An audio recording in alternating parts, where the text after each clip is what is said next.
हमारे इस चैनल माँ गायत्री स्टूडियो को लाल बटन दबाकर सब्सक्राइब करें व घंटी के निशान को जरूर दबाएं ताकि सभी नए वीडियो आप तक तुरंत पहुँचे, बिल्कुल मुफ्त।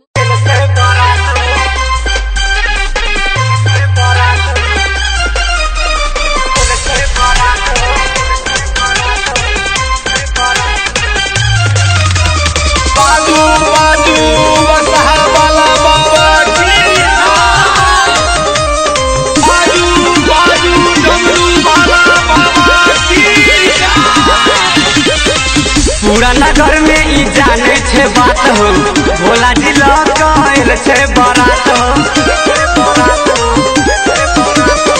पूरा नगर में ई जाने छे बात हो, भोला जी लौटल छे बारात हो। बन के दुल्हा एले भोला, बन के दुल्हा एले भोला, भूत प्रेत साथ में तो सेल्फी खींच लेलके गौरा के साथ में।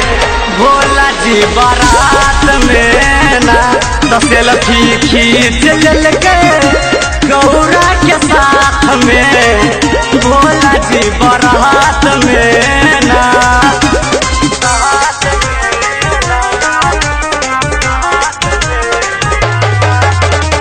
माँ गायत्री रिकॉर्डिंग स्टूडियो।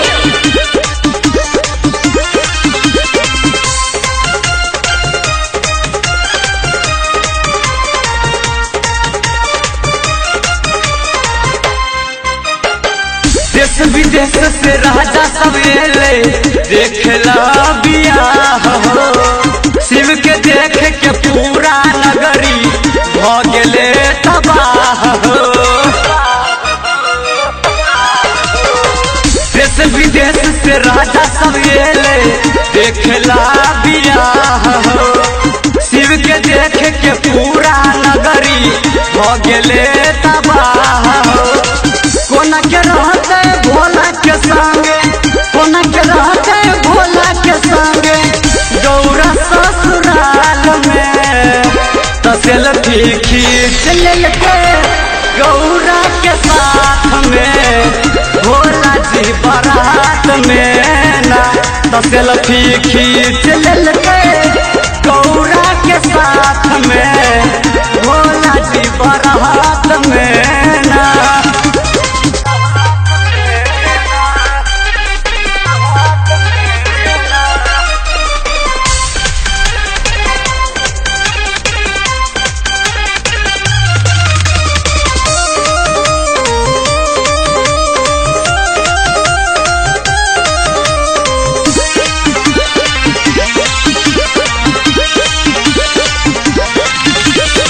बनल छले मतवाला भोला खाके उ तो भांग हो।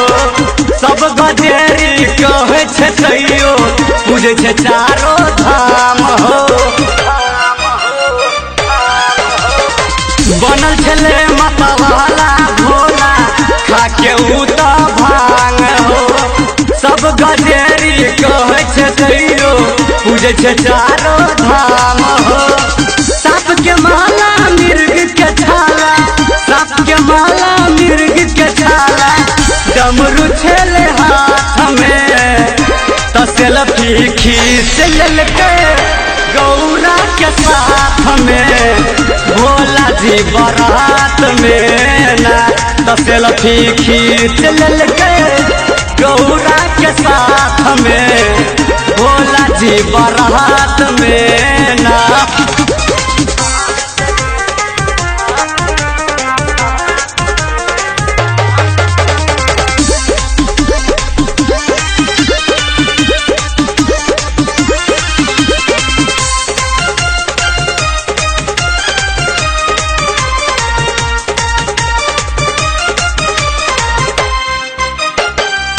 दयालु छे भोला दानी दे छे सबके आशीष हो। शिव विवाह के वर्णन करके सुनबे सबके नीतीश हो।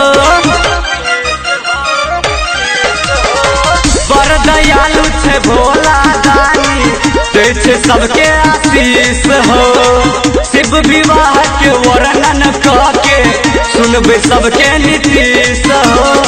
धर्मेंद्र भैया से बड़का पुजारी, धर्मेंद्र भैया से बड़का पुजारी, संतोष मामा साथ में तसलफी खींच लेलके गौरा के साथ में, भोला जी बारात में ना तसलफी खींच लेलके गौरा के साथ में, भोला जी बारात में ना। पूरा नगर में ई जाने छे बात हो, भोला जी लौकल छे बारात हो।